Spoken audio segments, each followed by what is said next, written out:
Dans ce pays où l'hiver a supprimé toute couleur, puisque tout y est blanc, le moindre son, puisque la neige l'étouffe, tous les parfums, puisque le froid les recouvre, la première odeur d'herbe du printemps doit être comme l'appel joyeux, la trompette éclatante de la sensation.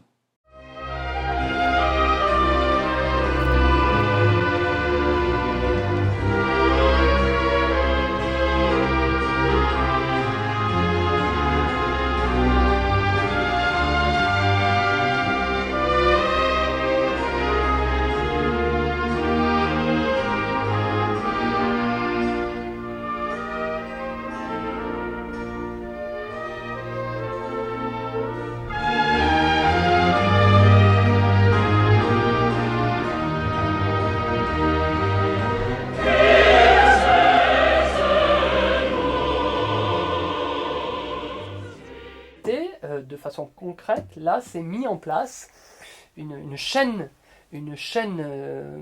spirituelle d'entraide qui a fonctionné pendant 6 mois, les 6 mois les plus importants de la Seconde Guerre mondiale sur le refuge suisse, France profonde de l'arrière-pays.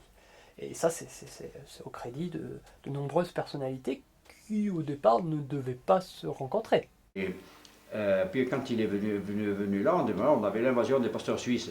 Et alors, en Suisse, il y avait quelque chose qui disait qu'on était le champ de mission des Suisses. Et donc ils étaient liés aussi avec le pasteur de Failly, je crois. Oui, il était suisse sécurité. Voilà. Mais oui, c'était aussi. Oui, oui. Et Besson qui était à Il Monza, débarque c'était Suisse. au cours de l'année, je crois que c'est plutôt fin 42, fin 1940. Alors l'importance des dates, j'insiste, Oui. parce que il débarque, je crois, juste après les rafles des 25 et 26 août 1942. Rafles qui ne donnent rien. Bien d'accord. Sauf dans d'autres parties de la Haute-Loire, rafles voulues par le gouvernement de Vichy avec les préfets, le préfecture. Mais le préfet, là, semble-t-il, a donner les informations qui font que tous les jeunes gens partent. Robert Bach est le préfet de 1941 à 1943, octobre 43, donc toute l'histoire du Chambon, il la connaît au premier chef, et il la soutient. Avec les gendarmes, alors je rappelle les gendarmes, c'est très important, les gendarmes, il y a la section d'Issingeaux, et la brigade de Tence et la brigade de Saint-Agrève, qui grosso modo changent tout le temps et ils disent on ne sait pas où ils sont, bref, ils veulent pas de soucis. J'ai connu un gars, bon, le cas était peut-être différent, qui était originaire du village, un ruelle, mais pas parenté avec moi, qui était gendarme. Mais il a rendu des services formidables. Et avec son uniforme, il descendait ce qu'il voulait et il protégeait. Quant au pasteur Curté, je reviens à lui. Il arrive donc dans cette situation très mouvementée et au cœur de l'actualité. Sauf que les réfugiés vont se disperser sur tout le territoire des 500 km², c'est-à-dire pas simplement au Chambon, mais dans les communes environnantes, au sens précis du terme, c'est-à-dire tout le plateau. Tout le plateau devient toute la montagne, la montagne protestante, réformée, avec au cœur le Mazet, le Chambon-sur-Lignon, mais aussi Failly-sur-Lignon, Tence, mais aussi la partie ardéchoise, qu'il ne faut pas oublier, que ce soit Saint-Agrève ou plus au sud, les Boutières, on entend dans C'était un pasteur qui était venu là-bas de son pays d'origine. Et qui était venu habiter à Failly-sur-Lignon, au presbytère là-haut. Ce qui est magnifique, c'est que c'est pas lui tout seul, mais c'est que c'est tous les gens. Et que lui tout seul pouvait rien faire, et que c'est tous les gens du plateau, toutes les fermes, tous les paysans, les fermiers ou bien les locataires des fermes qui ont caché et qui ne se sont pas posé de questions. Il y a cette grande histoire ce sont des protestants et 80% des gens dans les villages étaient d'origine protestante. Mon père était un personnage humble. Je n'ai pas le sentiment qu'il nous a abreuvés de cette histoire, mais on en a un peu entendu parler, et pour moi, j'en ai beaucoup entendu parler au moment où il a, arrivé à la retraite, il a repris ses notes, il a retrouvé tout un courrier qu'il avait envoyé à ses parents. Eh ben, c'était le pasteur qui les plaçait, il y avait ceux du Chambon qui s'en occupaient, et c'était le pasteur Curté qui il avait demandé aux protestants voir s'ils pouvaient prendre un juif. Bien, c'était le pasteur du Chambon ou de Failly qui s'en occupait surtout. Et puis, il s'agissait de savoir le moins de choses possible. Bien sûr. C'était pas la peine d'avoir des renseignements, des détails. Hein. C'était même pas un secret en fait, c'était ne pas savoir. C'est pour ça que les gens ne posent pas de questions. Parce que s'ils savent, à ce moment-là, ils doivent détenir un secret et là, c'est dangereux. Donc l'idée, c'était de même pas savoir. C'était même pas avoir un secret, c'était même pas savoir. Donc ils ne posaient pas de questions. Nous savions peu de choses. Nous savions très peu de choses. On savait que des juifs étaient persécutés, qui passaient par la maison, mais comme je vous l'ai dit, nous savions très très peu de choses. Donc on savait qu'il ne fallait pas en parler, oui évidemment, on n'en parlait pas à l'école, on n'en parlait pas autour de nous. Peut-être 500 à 1000 personnes juives passant par Saint-Adrien. Je ne parle pas effectivement de ceux qui sont passés, qui sont peut-être passés, il ne faut quand même pas exagérer. Et le cœur, c'est la nouvelle école Sévenol. 25% de juifs non enregistrés, en quelque sorte. Toujours est-il que ce pasteur de Lizy, mine de rien, il a fait beaucoup de choses. Parce qu'il y a pas mal de personnes qui sont passées entre ses mains du pasteur et il les emmenait. Alors il avait 2 ou 3 maisons. Curté, c'était un sportif. Hein. Et moi, j'allais faire le catéchisme, tous ceux par ici, au Chazalais, là, au presbytère. Et il venait en ski, lui. L'hiver, il y avait de la neige, quoi. Il venait en ski et ben, il fallait voir comment il faisait du ski. Hein. Il faisait les sauts en ski. Il était sportif, ce Curté. La route qui dessert aujourd'hui les Chazalais, la Faille jusqu'au Pen, ils n'étaient pas. Hein. C'était un chemin, et à pied, en ski. Il était à Failly, le pauvre. Il y avait de la neige et il n'avait pas de voiture ni de... Il était venu à pied au Chazalais et puis il s'en retournait à pied. Monsieur Curté et les pasteurs du Chambon, c'était eux qui organisaient à l'époque tous ces placements. Il faut toujours redire ces noms, Trocmé, Thaïs et l'instituteur, directeur du cours complémentaire, Darcy Sack. Voilà, donc je crois qu'avec les pasteurs, les jeunes pasteurs qui suivent, et notamment Curté, les passeurs, nous avons Piton, n'oublions pas le réseau international via la Suisse, grâce à la Suisse. Vive la Suisse! La petite Suisse et la grande Suisse se retrouvent là dans une sorte de réseau international bienfaisant. Si je puis me dire, et Curté a son rôle plein et entier. Mais j'ai très bien connu Daniel Curté. Hein. C'est le pasteur qui m'a fait mon instruction religieuse.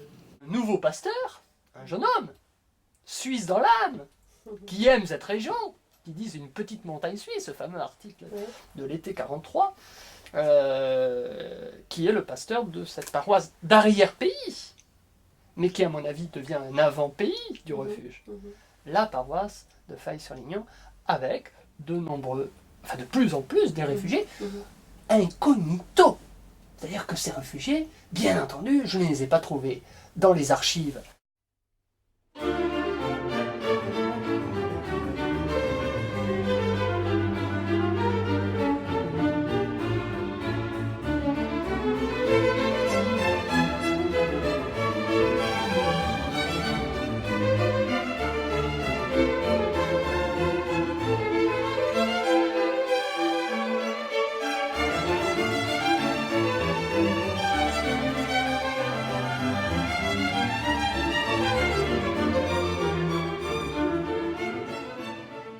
C'est pour ça qu'il y a eu tous ces gens qui se sont cachés là. Parce que... Oui, puis c'était un coin.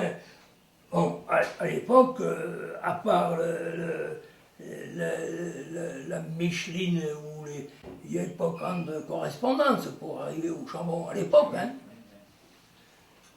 c'était bien un coin reculé qui avait été choisi. Et puis, bien sûr, c'est les pasteurs qui avaient choisi tout ça, quoi. Cet apport de population, alors qu'il y a tous les prisonniers de guerre, les jeunes prisonniers de guerre qui ne sont pas revenus, à Faye-Salignon, au Mazet-Savoie, à Saint-Agrève, à Devesset, quel bénéfice si ce sont des gens qui veulent s'intégrer au sens précis du terme, c'est-à-dire qu'ils veulent être complètement, ils veulent disparaître. Des juifs, il y en avait un juif par, à un moment donné, un juif par maison, quoi. Et Champagne, même, et même à l'Aisance, là-bas, et ils en avaient un aussi, et dans toutes les maisons, il y avait un juif de caché. Et c'était plutôt des enfants ou des adultes? Oh, des adultes, nous, c'était des adultes. C'était des adultes. On pouvait avoir 25 ans. Oui, J'étais réfractaire, oui, ça, des premiers, tout à fait premiers. Et alors j'ai erré un peu partout. J'avais un oncle, une tante au Chélar qui avait le magasin du casino, j'y allais assez souvent. Puis j'avais des copains ou des copines qui me donnaient un peu à manger de temps en temps, de la blédine. Il y a eu tous ces réseaux qui se sont organisés pour trouver des maisons, pour loger des gens, les cacher pendant quelque temps. Et il y avait un mouvement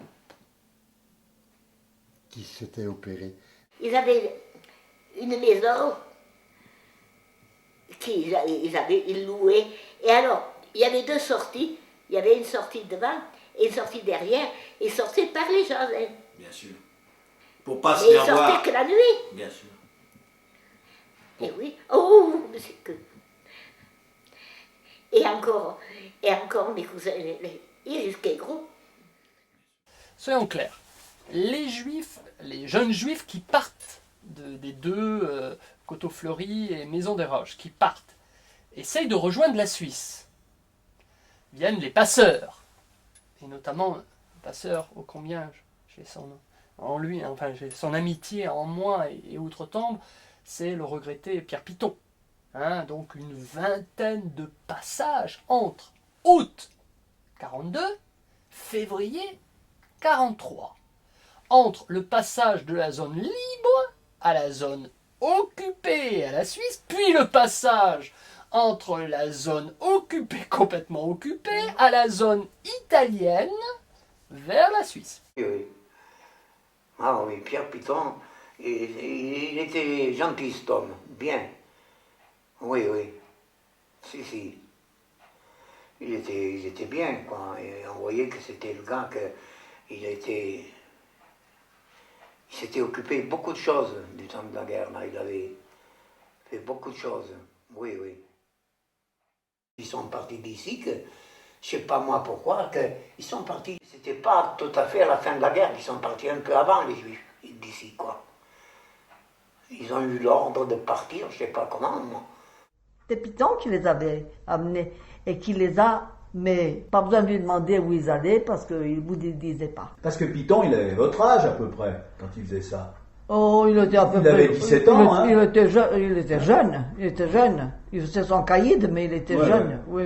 Oh, mais il avait de l'aplomb quand même, attention. Hein. Oui. Il rigolait pas à n'importe qui, à n'importe comment. Hein. Non. Et alors, voilà. On croyait bien sûr que c'était fini, mais c'est à ce moment-là que ça abondait les jeunes cachés, bon, on les appelait les jeunes, les maquisards, là. Oui. Et alors, qu'est-ce qu'ils faisaient? C'était souvent qu'un soir, ils les amenaient, par 2 ou 3, tout dépendait, et puis le lendemain, ils venaient les mettre où? Ils ne nous disaient pas. Oui. Je sais qu'il en avait toujours laissé un à la maison, pas toujours les mêmes. Oui, c'était un peu le pied-à-terre de Piton, je crois.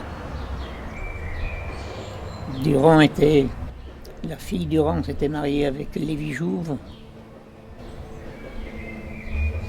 C'était un peu un lieu de rendez-vous.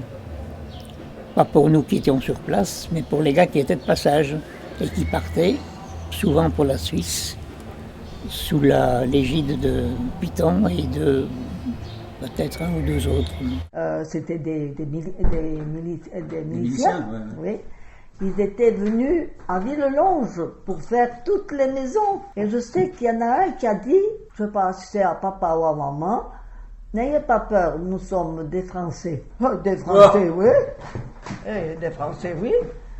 Et ils avaient pris papa, ils avaient pris maman et la mitrailleuse derrière d'eux et ils les ont fait monter jusqu'au grenier. Il me dit, heureusement, il n'y en avait plus. Il n'y en avait pas. Ah, mais il n'y en avait pas. Ils avaient quand même un peu disparu, ils étaient un peu... mais si un chat était venu à tomber, à courir ou quelque chose, il tirait et puis il n'aurait rien regardé. Alors, Pierre Piton, moi j'ai fait sa connaissance pendant la guerre. Je crois que c'était en 1942. C'était l'hiver 42-43, je pense. Il venait de Normandie. Il était d'une origine très modeste, très simple. Et il avait... il faisait partie d'une troupe d'éclaireurs unionistes. Il avait une quinzaine d'années, à ce moment-là. Et que c'est à ce moment-là qu'était né déjà, ou est né le premier tout petit maquis qui était à côté des Vastres. Mais il y a l'histoire du plateau violent, c'est à partir du printemps 1943. Et là, Curté est au centre. Parce que Curté, c'est un pasteur, c'est pas un chef de maquis. Or, le principal maquis, ou les principaux maquis, seront sur sa circonscription, si l'on peut dire. En tous les cas, sur sa paroisse. Oui. Et c'est là l'extraordinaire, enfin le génie de cette histoire. C'est qu'on est dans une région, je ne sais pas s'il est pacifiste, Curté, ou s'il ne l'est pas, mais enfin bon, il ne participe pas aux mouvances ultra-pacifistes. Mais dans la région la plus pacifiste de France, allez, on va avoir les principaux maquis. Hein, voir cette fameuse photographie, quand même, du maquis par excellence d'avril 44, hein, faite par des Stéphanois qui sont aboussolés. YP, Yssingeaux parachutage. Nous étions là pour recevoir les parachutages, les armes, ce que les Anglais voulaient bien nous envoyer, et on s'est contenté de ça. On obéissait strictement à ce qui nous était demandé. C'était un professeur de gymnastique, entre guillemets, du collège, qui avait été militaire, qui s'appelait Nao Bress, qui était chef éclaireur, et qui a été la cheville ouvrière de cette chose-là. C'était M. Bress, qui était chef des maquisards à l'époque. Piton, c'était un bagarreur. Donc il a opté pour ça. Ce qu'il a rencontré ici, et vous avez parlé tout à l'heure du pasteur de Failly, Curté, qui a été un de ses premiers référents, parce qu'il est évident que le pasteur Trocmé du Chambon et les pasteurs du Chambon, c'était pas dans cette ligne, il n'y a pas la résistance de cette façon-là. Alors là, c'est un point essentiel, essentiel parce que donc, la scission vers le Vilange et ensuite de maquis. Alors, je me permets de dire, ça ne veut pas dire que Pierre Bress arrête d'être au maquis. Ça veut dire que Pierre Belle ne s'entend plus avec ce groupe et va faire autrement de la résistance armée, comme Pierre Piton, qui va finir dans le maquis au sud des Cévennes. C'est ça qui est impressionnant, c'est que... ils continuent leur action, bien sûr, mais ailleurs. Mais bien sûr, et ils attendent le jour J, c'est-à-dire le 6 juin, et ils vont combattre, ô combien, après le 6 juin. Je reviens au maquis. Le maquis donc, a fait cette partie. Alors c'est d'autant plus important, c'est qu'il va continuer à avoir des coups de main avec Bob, hein, vous avez dit le nom essentiel, et Pierre Piton avait une admiration pour Bob. C'est ça qui est intéressant.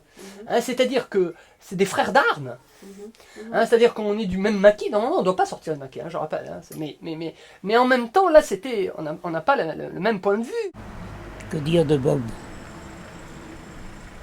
Je crois que nous étions une trentaine au Suchat et je pense que tous les 30 nous aurions fait tout ce que Bob nous aurait demandé. Tellement il était bien vu, bien aimé par tous ceux qu'il commandait, en réalité. C'était un chic type. Il savait ce qu'il faisait, malgré son jeune âge. Il avait 25 ans, je crois, à l'époque, il me semble. Il était chargé de missions dont nous ne savions rien. Quelquefois, pas toujours, mais enfin... Il a été tellement pris par son sujet que c'est devenu un passeur. Et alors, il faisait ça en tenue d'éclaireur, avec ses chaussettes à pompons, son chapeau, son bâton, ses culottes courtes, bien entendu, sa chemise d'éclaireur et tous ces trucs qui passaient de partout. Pierre Piton travaille sur une assez courte durée. Il est engagé par Mireille Philippe en janvier 1943 parce qu'un autre éclaireur vient d'être grillé, Pierre Galland, au Chambon. Il doit le remplacer et il va travailler pendant 3 mois. Il va travailler janvier, février, mars 1943 avant d'être arrêté le 25 mars 1943 à la frontière alors qu'il est justement en train de passer un groupe. Alors Piton a raconté dans ses souvenirs qu'il avait fait 20 voyages qui duraient 3 jours à peu près, donc en fait, et avec un jour de repos entre deux, donc on verrait, ça remplirait assez bien les 3 mois d'activité. En fait, quand on travaille sur les archives, on peut reconstituer une dizaine de passages qui sont probablement attribuables à Pierre Piton. Ça ne veut pas dire qu'il n'en a pas fait 20, ça veut dire que simplement on n'arrive pas à trouver de données assez précises pour le reste. Mais ça veut dire en tout cas que tous les passages, tous les voyages de Pierre Piton ne se sont pas passés comme il le raconte, par le petit train du matin du Chambon à Dunières, puis à Saint-Étienne, chez les Rivières, où il cachait les gens en attente de pouvoir aller à Lyon. Si vous voulez, pendant que j'étais dans le train, en face de moi, il y avait un Auvergnat, puisque c'est en Auvergne, qui a sorti en pain blanc, comme je n'avais pas vu depuis 2 ans, qui mangeait. J'essayais de ne pas regarder. J'essayais vraiment de ne pas regarder, mais je suppose qu'il voyait quand même que j'avais faim. Il a pris un gros morceau de pain, il m'a donné, je ne voulais pas. Il m'a dit tais-toi et mange. Donc, je me rappelle quand j'ai entendu la chanson de l'Auvergnat, je voyais la tête de cet Auvergnat qui avait une grosse moustache blanche devant les yeux, qui m'a donné un morceau de pain blanc comme je n'avais pas vu depuis plus de 2 ans. Alors, lorsque Pierre Piton, par exemple, ou d'autres convoyeurs de la CIMAD vont à Annecy, ils amènent les gens chez le pasteur Chapal, mais le pasteur Chapal avise tout de suite l'abbé Folliet, qui est aumônier de la jeunesse ouvrière chrétienne.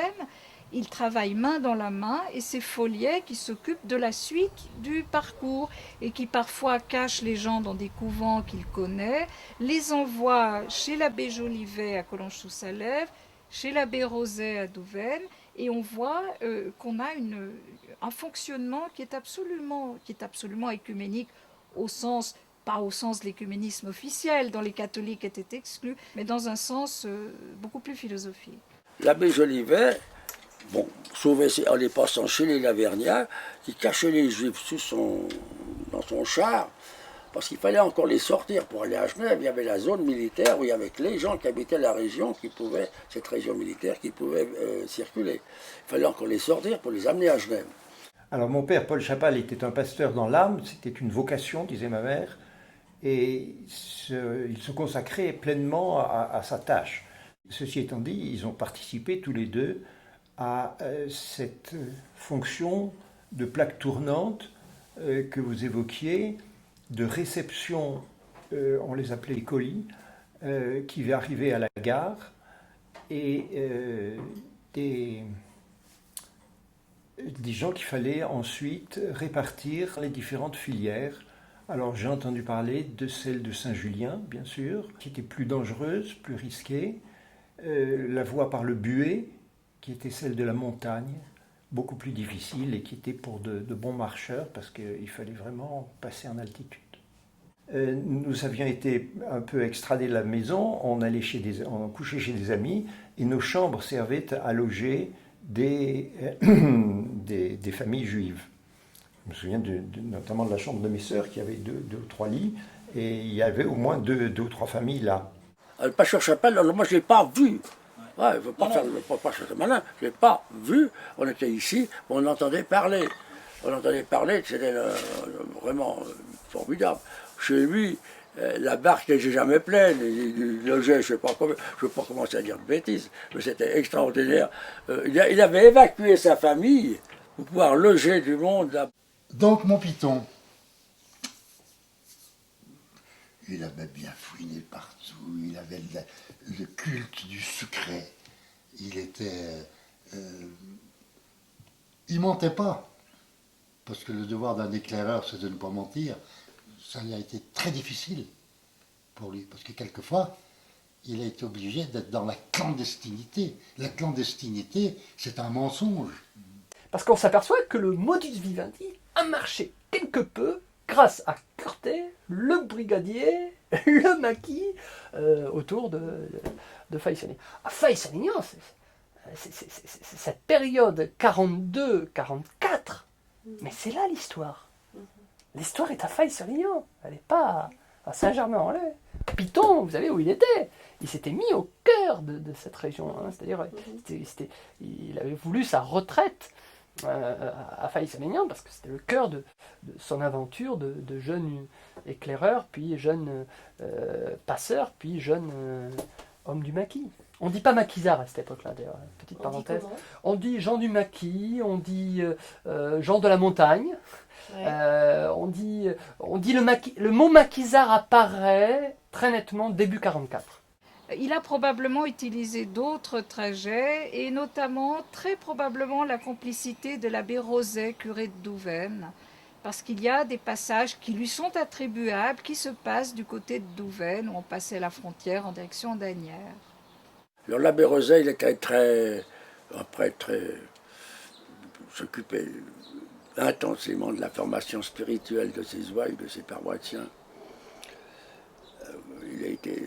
Il avait sollicité, il n'était pas, c'est tous ces prêtres-là, ils étaient pas faits pour être des héros, c'était surtout pas des James Bond. Hein. Le jour où l'Améran, le ministre, est venu au Chambon, pour le discours, il fallait que le pasteur fasse un discours, et c'est Jeannet qui a fait le discours pour l'Améran. Pétain voulait pour la France une organisation de jeunesse comme un peu sérieuse, un peu comme les jeunesses éthiopiennes en Allemagne. Et puis, alors, elles disent que les autorités des églises ont fait valoir que les mouvements de jeunesse, scouts, union chrétienne existaient déjà. Donc il était inutile d'en créer de nouvelles. Ils ont fait de la résistance passive comme ça. Ouais. Et là, ils ont décidé que le mot de passe, quand il se passait quelqu'un, c'était le nom du lieu de la dernière pastorale. Donc s'il s'était retrouvé au Mazet, dans le mois qui suivait, si quelqu'un arrivait et qui disait « je viens de la part de la pastorale du Mazet », ben c'était bon. Et s'il disait « je viens de la pastorale de Vastre », et puis que la dernière c'était au Mazet, ben, il ne fallait pas se fier à cette personne-là. Donc voilà, ça c'était leur mot de passe. Ils utilisaient beaucoup... Le livre, c'était un réfugié ou quelqu'un qui passait, un livre. Je te passe un livre, si quelqu'un allait arriver. Et donc, tu as parlé de la 6e, de l'organisation clandestine. Je crois que Georges était un des premiers, lorsque l'idée est venue, parce qu'à un moment, il a disparu de la circulation, et qui a organisé cette grande organisation qui était la 6e, qui a sauvé tellement, je ne sais pas, tu as dit, un tiers des enfants étaient déportés. Je veux dire que de la maison de Brassac et de la maison de Montantin dans laquelle j'ai vécu, à Brassac, il y avait plusieurs centaines de gosses, à Montantin, il y en avait 120, 130. Aucun enfant n'a été déporté. On a su à temps L'information est arrivée, je ne sais pas comment, mais quand on a su ce qui s'est passé, tous les enfants ont été dispersés en 24 heures. Mais ça veut dire que tout était organisé auparavant, les lieux, les moyens de transport, etc., etc. Moi, j'ai vu les moyens de transport, je l'ai fait avec deux petits groupes de petits gosses, et je pense que je n'étais pas le seul. On était des dizaines comme moi. Il faut vous dire qu'en 1943, j'avais 21 ans, et puis j'avais à 21 ans, dans un train, à l'époque, on se faisait arrêter. Vos papiers, s'il vous plaît. Ça m'avait vraiment bouleversé. C'est une dame qui vient me voir et qui ne voulait pas voir. Moi, j'étais très jeune et qui voulait voir mon chef de service, laquelle était alsacienne et parlait allemand d'ailleurs. C'était nécessaire. Et je lui dis, écoutez madame, vous revenez demain, non, revenez dans 15 jours, le chef de service est absente, elle termine une cure, puis elle me prend de parler, elle me dit, mademoiselle, est-ce que je peux avoir confiance en vous? Alors je réponds, oui madame, bien sûr. Je suis sortie parce qu'elle ne voulait pas me parler devant les collègues, et puis elle me dit, je suis juive, je suis de Paris, puis je lui dis, mais pourquoi vous êtes ici dans le département? Alors elle me dit, premièrement parce que j'aime beaucoup le département, deuxièmement parce que je venais en vacances ici, que je n'avais plus rien, mon mari qui était directeur de l'Empire, une salle de spectacle, et elle me dit, je suis ici parce que j'étais à l'abbaye de Pommier comme pensionnaire, mais je ne peux pas y rester indéfiniment, et nous sommes 4 de la famille Aron, mon mari est commandant de char d'assaut de réserve, grièvement blessé en 40, Légion d'honneur, et recherché. Est-ce que vous croyez que la France n'est pas tombée sur la tête? Elle me dit, et c'est vrai, moi je le trouvais aussi. Oui. Il avait la Légion d'honneur, il était recherché, alors elle m'a dit, comme il ne voulait pas faire tamponner sa carte avec le tampon juif, on a brûlé tous nos papiers. Je n'ai rien, et c'est très dangereux pour moi. Nous sommes 4 de la famille Aron, et 3 petites filles qui m'ont été confiées par un rabbin. Alors je dis, madame, je ne sais pas ce que je peux faire, je dis, donnez-moi le temps de réflexion et revenez demain. Je vais voir quelqu'un au cabinet du préfet, un jeune attaché de cabinet qui était très gentil, avec qui je m'entendais bien. Et puis je lui dis, écoutez, je suis complètement bouleversée, moi je suis dans un service où on me demande des choses impossibles, qu'est-ce que je fais? Pourtant, humainement parlant, on ne peut pas laisser ces gens comme ça, mais il faut quand même faire quelque chose. Et il me dit, écoutez, faites quelques cartes. Alors ils étaient 7, j'ai fait 7 cartes, hein. Je ne pouvais pas en faire pour les uns et pas pour les autres. Mais vous avez fait comment? Vous Alors, avez les pris trois des vrais petits. noms? Vous avez pris... Parce qu'il y avait des vrais faux papiers Oui, parce que et les faux c'était les papiers, tampons de la c'est juste. préfecture et Voilà. l'imitation du chef de la signature du chef de cabinet. Mais ça, j'avais eu la chance d'avoir une amie qui avait accès au placard, fermé à clé. C'était pas toujours les mêmes, mais cette fois-là, j'ai eu la chance d'avoir une amie qui en était responsable. Et c'était pas toujours qu'on pouvait l'avoir. Et j'ai fait cette carte, et ça les a mis hors d'atteinte, enfin, du moins, je les ai appelés Caron. Voilà, vous avez modifié le nom, donc vous vous Alors, êtes dit... voilà. Et puis ça a supprimé leur... ils n'avaient pas la mention dangereuse pour eux, quoi. On a regardé les papiers. À ce moment-là, on a vu que les papiers de la femme étaient les mêmes que les miennes. On avait exactement la même carte d'identité, avec sa photo et ma photo. Elle avait l'air d'avoir plus de 40 ans. Peut-être que les soucis, les choses, elle était un peu forte. Avec des papiers d'une femme de 22 ans, ça faisait aussi ridicule que moi à 15 ans. Et en fin 42, a failli avec sa mère, qu'il avait extrait du camp de Rivesalt en lui faisant des faux papiers, et c'est un faussaire qui est devenu un médecin généraliste qui s'est beaucoup battu pour l'activité de médecin généraliste en France. C'était une mère, elle était une mademoiselle Grabowska, modiste. Mon père est resté toujours appartenant aux gens du plateau, et il était un parmi les gens du plateau. Et il n'a, dans cette histoire, voilà, il était une des chevilles de l'histoire, mais comme tous les autres l'ont été. Donc, Genève et son pourtour sont une zone extrêmement utilisée pendant toute la première moitié, 2 premiers tiers de l'année 43. Alors, la frontière ici est sur côté suisse. Vous avez au sommet, au milieu de la borne, un point qui indique l'endroit où nous sommes et un trait qui indique la direction de l'autre borne. Donc autrement dit, là on est en Suisse, là on est en France, jusqu'à l'autre borne ici, qui traverse la route. Et la frontière vient de l'autre côté de la route, ici, sur le mur qui est là. C'est pour ça que les personnes qui venaient clandestinement en Suisse, passaient clandestinement, passaient depuis là, et là ils arrivaient ici en Suisse. Mais c'est déjà Genève qui était le lieu principal de passage, déjà en 1942, qui va le rester en 1944. Les passages par le Léman, il n'y en a pas énormément. Il y en a sur toute la période de la guerre, il y en a guère plus de 250 personnes. Il y a quelques années, j'étais à Villegy-Fontenay, il y avait une vieille dame de pêcheurs qui était avec moi et qui me raconte comment ils ont fait passer Mendes France. Alors, c'était un pêcheur d'Édouard qui avait un petit canot à moteur, qui a été sollicité.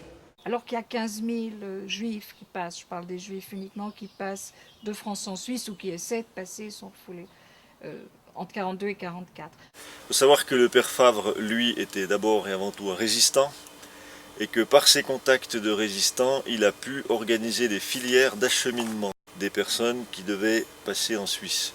Lui-même, nous n'avons pas la preuve formelle qu'il ait fait passer, pour des raisons de sécurité, se montrer peu.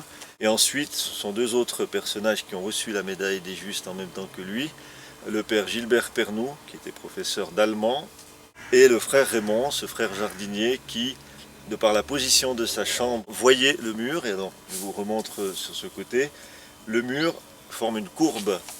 Et depuis la chambre du frère Raymond, on a vraiment le dessin d'un S, et c'est cette courbe-là qui est, on va l'appeler cette courbe salvatrice, puisque lorsque les patrouilles de la Gestapo longeaient le mur, à un moment donné, elles ne pouvaient plus voir ce qui se passait en gros à l'endroit où nous sommes. Le frère Raymond a commencé par chronométrer, et le laps de temps durant lequel la patrouille ne voyait plus ce qui se passait à cet endroit était d'1 minute et demie à 2 minutes. Donc c'était vraiment le temps qu'il fallait mettre à profit pour faire sortir les gens de la cave où ils étaient cachés, mettre l'échelle contre le mur, et donc le frère Raymond, faisant le guet, soulevait son chapeau ou son béret pour signifier que la voie était libre. À ce moment-là, le père Pernoud poussait les gens, il fallait parfois les motiver. Et donc ces passages ont débuté au moment où les Italiens occupaient cette zone, et tout s'est arrêté avec l'arrestation du père Favre, donc le 2 février 1944. Donc on estime à peu près 2000 personnes, donc juifs, déserteurs du STO, et puis d'autres types de personnes. À peu près 2000, mais évidemment les pères n'ont pas tenu de comptabilité à ce moment-là, entre fin novembre 1942 et février 1944. Et donc il a été fusillé avec 3 autres camarades le 16 juillet 1944 à Vieux-Gy, près d'Annecy. Le Juvénat a travaillé assez étroitement, d'une part avec l'Amitié chrétienne de Lyon, d'autre part avec la CIMAD.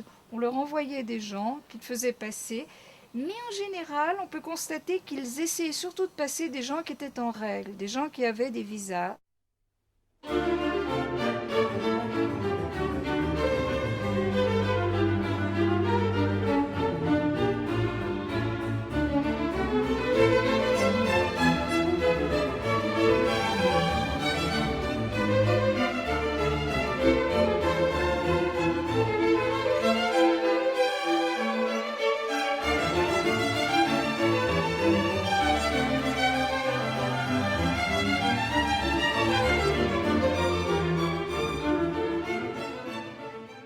La particularité du Juvénat, c'est précisément d'avoir un mur qui délimite ce qui était autrefois les jardins, le jardin potager de l'école, qui permettait de nourrir les juvénistes, c'est-à-dire les petits séminaristes.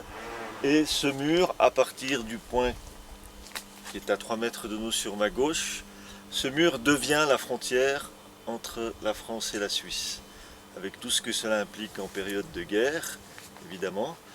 Et c'est donc en mettant à profit la situation géographique de l'école, également avec la proximité de la gare d'Annemasse, que s'est monté autour de la figure du père Louis Favre le réseau de passage, des juifs notamment et d'autres personnes aussi. Alors, ce que j'ai réussi à établir, c'est que sur la période de Vichy, il y a eu 2 fois plus d'arrestations de juifs qui ont entraîné la déportation de ces personnes que sous l'occupation allemande. À 5-6 heures, on est allé à la gendarmerie pour se déclarer. D'accord.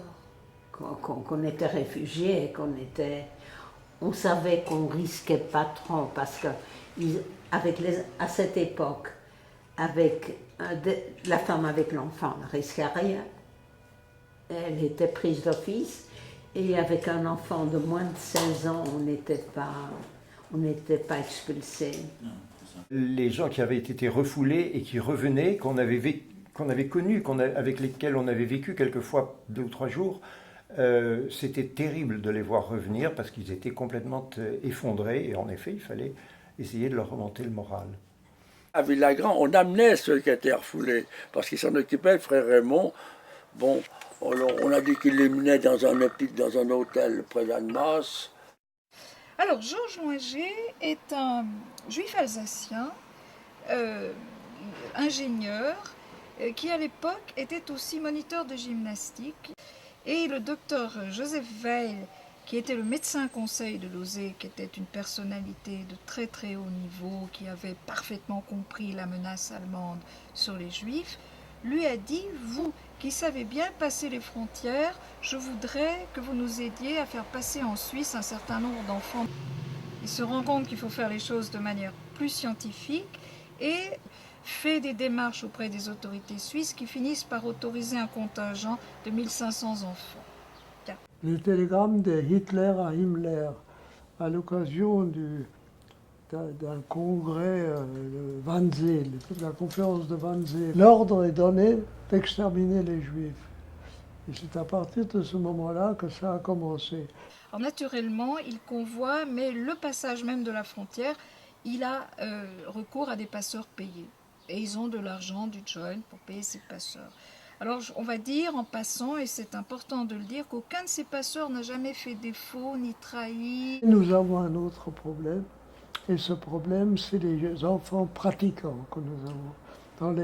Dans les 1300, 1400, 1500 enfants que nous avons environ 200 enfants, garçons et filles, dont les parents sont ultra pratiquants. Les ultras, il n'y a qu'une solution que nous avons trouvée, nous, direction de Lausée, c'est la Suisse. Parce qu'il y a la direction de Lausée, Union Osée, ça s'appelait, était en Suisse, et il fallait amener les enfants là-bas, ils seraient pris en charge. Mais il faut passer la frontière.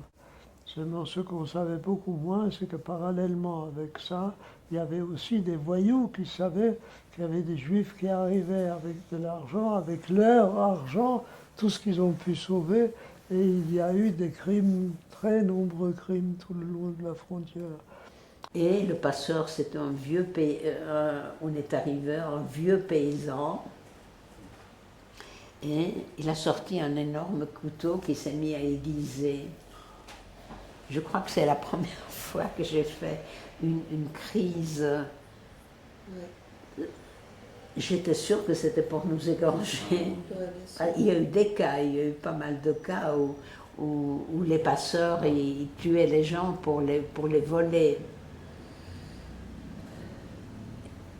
Et maman m'a demandé qu'est-ce qu'il y a. J'ai dit regarde. Alors elle a demandé au passeur pourquoi il aiguise son couteau. Il a dit il y a beaucoup de chiens à la frontière, sur le passage. Il dit j'emmène du poivre, je mets plein de poivre, mais malgré ça, s'il y a des chiens qui nous pistent, il faut immédiatement les tuer, sinon la police arrive immédiatement. Alors, on a dit, Loinger m'a raconté qu'il avait effectivement été demandé conseil à Jean Defoe, maire d'Annemasse, qui lui avait conseillé des passeurs. C'est possible, c'est effectivement possible. On a quelques noms de passeurs, quelques-uns se sont d'ailleurs fait arrêter par la police suisse, parce que le paradoxe absolument risible, ridicule, et qui montre le degré d'hypocrisie de la politique suisse, c'est qu'on acceptait 1500 enfants, mais qu'on n'acceptait pas qu'ils viennent avec des passeurs. Alors quand on pouvait attraper les passeurs, on les mettait en prison. J'arrive à Annemasse et la première chose que je devais faire, c'est de rencontrer le maire. Le maire me parle de ça. Il se passe des choses ici qui sont terribles. Et les services rendus par Defoe, qui maîtrisait qui parlait très bien l'allemand, mais qui gueulait encore plus fort que les officiers allemands. C'était assez remarquable. Et alors, il a sauvé il a pu faire tout ce qu'il a pu. Il a sauvé des jeunes enfants juifs. Il n'a pas pu sauver leur monitrice, Mademoiselle Cohen. Et il me dit, je vous aiderai. Il y a ici une maison d'accueil du maréchal, une maison pour les personnes françaises qui passent par ici pour une raison quelconque et qui n'ont pas d'argent pour l'hôtel. Ils peuvent, avec quelques francs, passer la nuit, 1 ou 2 nuits, dans cette maison d'accueil du maréchal. Ça faisait partie des œuvres du maréchal. Et vous pouvez, avec le groupe d'enfants, arriver avec le train, la population. Parce que c'est même pendant la guerre, en été, il y avait de nombreuses municipalités qui avaient des maisons d'accueil à eux, à elles. Ça m'a beaucoup aidé parce que c'était... on avait l'habitude de voir des groupes d'enfants. Voilà. C'était pas inhabituel de voir des enfants se promener. Puis, il y avait un mouvement normal à Annemasse de groupes d'enfants qui arrivaient à la gare. Et c'était aussi l'affaire des cheminots. Ah. L'affaire des cheminots. Ils avaient l'habitude d'arriver ces enfants. Et le maire m'a recommandé à 2 cheminots qui étaient de la résistance. Pour moi, le maire sans lui, j'aurais jamais passé un gosse. Ces Defoe a joué un rôle fantastique. Dans les détails de Defoe, je ne pourrais pas. Il y aurait un livre à écrire sur Defoe. Il y aurait un livre à écrire sur ce bonhomme. Et en même temps malin, il savait traiter avec les services de renseignement nazis. Il a essayé d'enrouler quelques-uns. Il était malin, il parlait l'allemand très bien. C'était une bénédiction qu'on ait eu ce bonhomme. Et grâce à lui, j'ai pu organiser quelque chose avec les cheminots. Et les cheminots étaient très contents d'avoir en quelque sorte un professionnel devant eux. Et puis il revient sur le devant de la scène au printemps 1944, où on lui confie de nouveau, et cette fois il a un QG à Aix-les-Bains, on lui confie de nouveau le passage de groupe. C'est très bien organisé, c'est la période d'occupation allemande, c'est extraordinairement dangereux. Il y a eu des rafles dans tous les homes. C'est vraiment une période où il fait essayer coûte que coûte de sauver des enfants.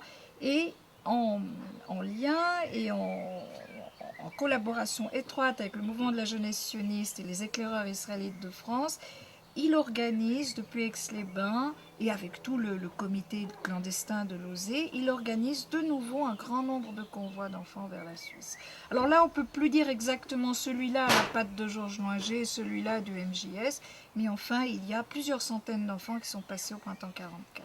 Le principe était établi, chaque groupe qui arrive, on va d'abord à la maison d'enfants. Il s'appelait Balthazar, il était un Alsacien. La vie est pleine de hasard. On parlait alsacien ensemble. Et donc il avait une maison, pas très très loin de la gare. Je mettais mes enfants en rang, etc. Et alors on allait là-bas, en rang, chez Balthazar. Je préparais alors mon groupe pour le passage. Je leur disais que voilà, c'est le soir, vers le soir, qu'on va vers un endroit qui est proche de la frontière. J'ai un passeur que je paye pour ça et je ne peux pas aller avec vous jusqu'au moment du passage parce que le passeur, je peux être à proximité mais pas voir exact. C'est son gagne-pain. Et ces passeurs étaient des contrebandiers en réalité.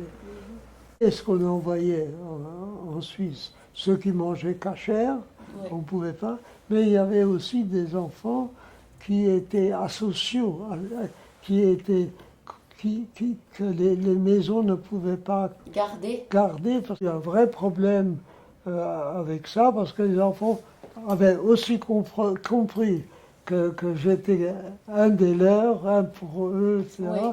Ils voulaient que je reste avec eux. Bien sûr, Ils avaient peur, s'accrochaient je à pense, moi. bien sûr. Et je savais ça d'expérience, parce que j'en ai amené plus de 300. J'avais acquis suffisamment d'autorité pour que les enfants m'obéissent, et j'avais choisi chaque groupe. Je choisissais quelques garçons, des filles un peu adultes déjà, que je voyais, je connaissais, je remarquais. J'étais formé pour ça. Je leur disais, voilà, il faut que vous m'aidiez, il faut que vous preniez des responsabilités, il faut aller la nuit, il faut aller vers le truc, il faut que vous faisiez par la main. Et voilà comment ça se passait. Le groupement là, de passeurs, il jouait vraiment la sécurité pour les leurs, mais pas pour nous. Si on était déportés, qui voulez-vous viennent réclamer? Personne ne venait réclamer. Si les gens étaient déportés, ils savaient qu'ils ne risquaient rien. Alors, il se passe pour ces enfants exactement ce qui se passe pour tous les réfugiés qui passent la frontière, qui sont admis. Ils sont mis, dans un camp d'accueil, enfin un camp de triage. Donc ça a duré quand même 2-3 heures, je ne sais pas combien, enfin, elle, la femme et le petit, il n'y avait pas de problème. Nous, au moment où on a demandé de donner nos bijoux et l'argent, bon, on n'avait plus grand-chose. Alors là, on a compris qu'on restait là. On a compris que les Suisses nous gardaient et on nous a emmenés à un camp qui s'appelait le camp du bout du monde. On appelle ça en allemand Auffanglager. C'est vraiment le premier camp où ils arrivent. On les interroge sur leur état civil.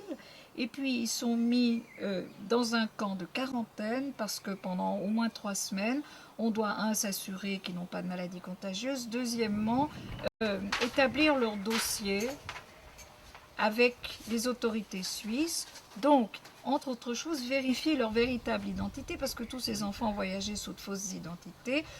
Troisièmement, chercher pour eux, pour le plus vite possible, un placement dans un home en Suisse ou dans une famille en Suisse, en dehors du camp.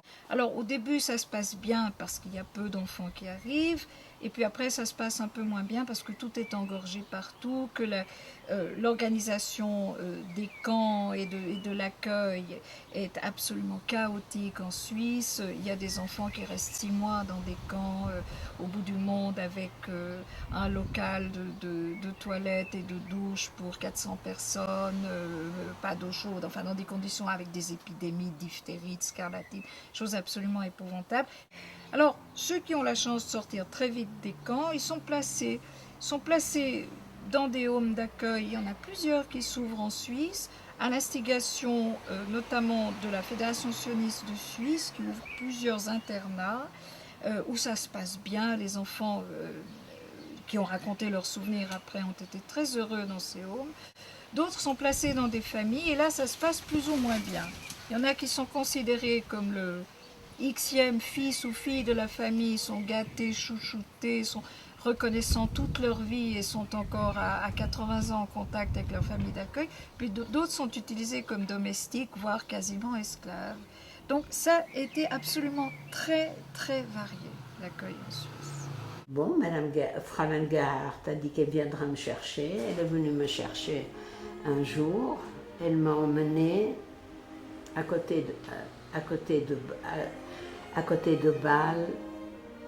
Donc dès que je suis arrivée, la femme a dit, c'est dans une école, elle dit, nous on est les concierges, on n'a pas les moyens de se payer une bonne à tout faire, comme on a vraiment trop de travail, donc ça c'était la seule façon qu'on peut être aidé et d'avoir une bonne. Donc on nous a dit, on vous prend pour 3 mois, Je n'ai jamais mis les pieds hors de la maison, je ne suis jamais sortie. Je faisais mon travail avec elle, j'avais une chambre et